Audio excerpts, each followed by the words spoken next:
Tú también debes de preocuparte por ti mismo, por tu salud, porque tú también te pones en riesgo, porque todos, ahora sí que todos estamos en riesgo, ninguno se libra. Hey, ¿qué tal? ¿Cómo están? Saben que yo soy Leslie y bienvenidos a un nuevo video. Como sabemos, esta pandemia ha detenido bastantes áreas.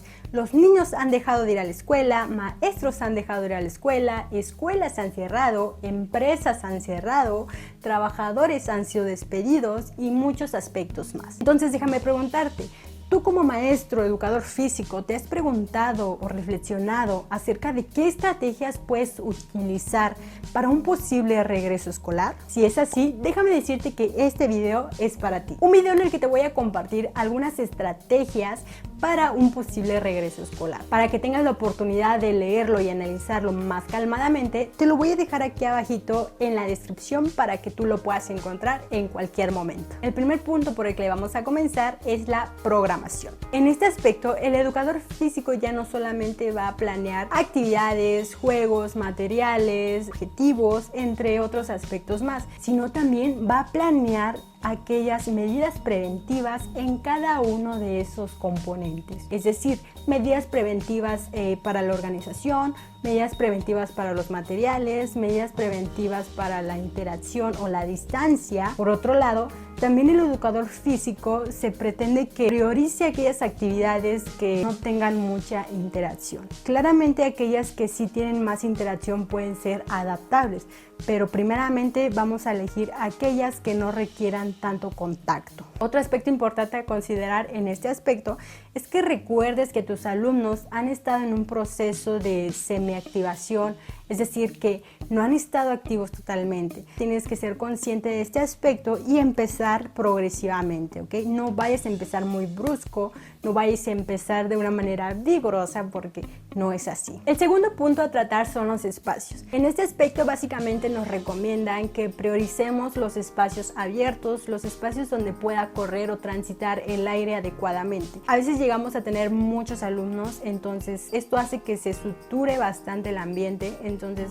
esto de priorizar actividades al aire libre nos va a ayudar bastante. Claramente aquellos que tengan espacios cerrados prioricen abrir las ventanas, encontrar la manera de orear un poco el espacio. También ahora no solamente nos vamos a preguntar por qué no haya cuestiones de riesgo como escalones, esquinas, ahora sí superficies filosas, entre otros aspectos más, sino que también ahora nos vamos a tener que preocupar porque el patio esté limpio, porque esté ciertamente higiénico, esté adaptado o esté ahora sí que en las condiciones buenas para recibir a tus alumnos y para que ellos puedan tener cierta interacción con dicho espacio. Por otro lado, otro punto es el de los materiales. Este va a cuestionar a muchos, va a generar debate para otros. En este aspecto que vamos a priorizar los materiales individuales, es decir, aquellos materiales que puedan ser otorgados a cada alumno. Si escogemos pelotas, una pelota para cada alumno y que con esa puedan trabajar durante toda la clase. Si este punto se adapta a tu situación, puedes usarlo y si no, no critiquemos, solamente dejémoslo a un lado. O quizá veamos la forma de adaptarlo para que podamos realizarlo. Otro aspecto que va en conjunto con el anterior es que evitemos compartir el material. Si bien sabemos que en las clases de educación física muchas veces se comparte el material, pero ahora es indispensable que no lo hagas porque estos tiempos no están para eso. Por otro lado, también aquellos materiales de los deportes o los implementos necesarios para algunos deportes, también los vamos a tener que individualizar. De alguna manera, ya no solamente haciéndolo ahora sí que con el implemento oficial, sino que utilizando también otros que puedan servir de la misma manera para ahora sí que adquirir el gesto o la ejecución del gesto como una idea básica, ¿no? No queremos aquí ahorita material profesional, sino material que nos ayude a estimular y llegar al objetivo. Otro aspecto importante es que el material ya no solo lo vamos a sacar, lo vamos a utilizar y lo vamos a guardar, sino que el proceso va a cambiar. Vamos a sacar el material, vamos a desinfectarlo, vamos a prepararlo, a separarlo por cómo lo vamos a ocupar, vamos a ocuparlo e incluso después de que ya lo hayas ocupado lo vas a desinfectar y lo vas a guardar. Entonces tienes que tener presente estas medidas de preparación, separación y desinfección.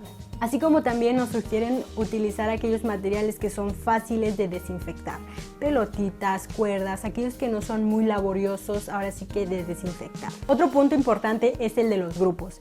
Aquí nos mencionan que ya los grupos o subgrupos que formamos en educación física ya no los podemos hacer aleatoriamente durante todo el ciclo escolar.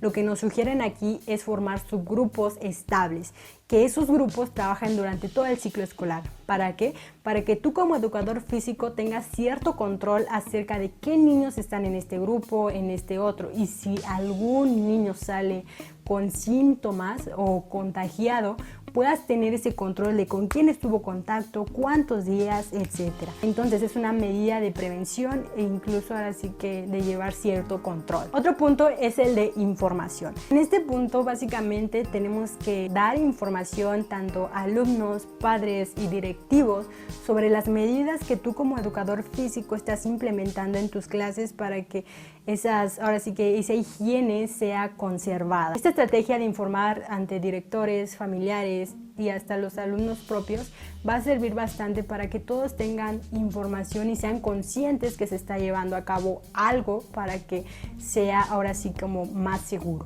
Así como también no solamente está esa información auditiva, sino también puedes implementar, pegar en tu patio escolar cierta información que pueda ser visual para todos los agentes educativos que pasen por ahí. Lavarse las manos, limpiarse las manos, no tocar superficies, no estar muy juntitos, etc. También es una medida muy buena para que puedas tener informado a tu entorno. Otro punto importante es el de la instalación. Quizá aquí muchos educadores físicos dirán, ay, eso a mí no me toca, pero sin duda no estamos para echarnos la bolita, sino para aportar. En este punto básicamente nos habla acerca de que aportemos, que apoyemos con que demos soluciones de dónde pueden implementar dispensadores de geles antibacteriales, donde pueden ahora sí que poner, no sé, tapetitos desinfectantes o cosas por el estilo. No te enfrasques solamente en tu disciplina, porque al fin y al cabo tú ahí vas a estar introducido en el centro escolar, entonces también es por ti, no es solamente por los demás, sino por todos. Otro aspecto importante va dirigido netamente a las clases de educación física, a tener presente en el inicio, durante y al final. Básicamente son cuestiones de organización y todo lo que conlleva la educación o la clase de educación física. Los materiales que vas a utilizar, cómo los vas a desinfectar, desde que los sacas para utilizarlos, desde que los preparas, desde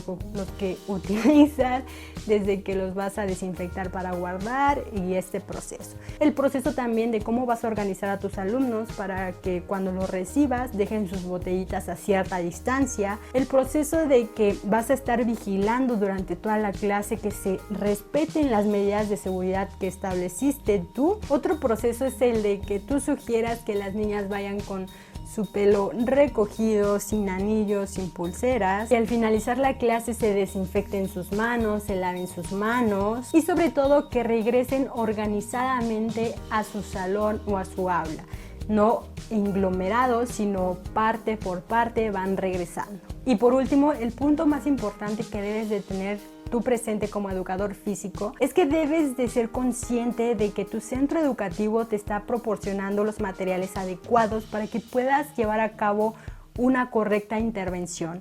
Es decir, que te proporcionen ahora sí que medidas de higiene como pueden ser tapabocas, como puede ser guantes, como puede ser gel antibacterial, entre otros aspectos más, que exista ahora sí ese apoyo del centro educativo para todos los profesores, que se vea que están cuidando de los profesores también y no solamente de los alumnos, porque si algo es importante a recalcar es que tú también debes de preocuparte por ti mismo, por tu salud, porque tú también te pones en riesgo, porque todos, ahora sí que todos estamos en riesgo, ninguno se libra. Entonces debes de tener presente esto, debes de ser consciente de que tu centro educativo te está apoyando y si te está apoyando, tú debes también de apoyar, debes de dar lo mejor de ti sobre tu disciplina, debes de buscar la alternativa de dar solución, de llegar al objetivo esencial de la educación física, aunque sea con esta pandemia, aunque sea con este pequeño obstáculo, pero debes de proporcionar lo mejor.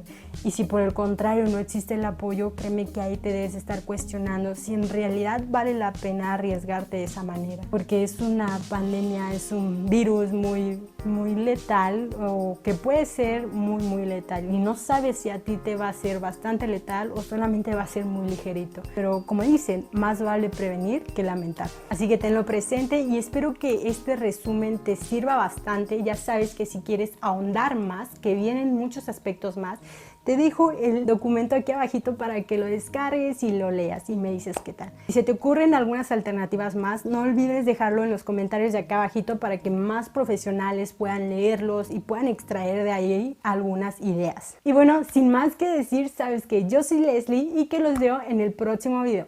¡Chao! Se lavan las manos.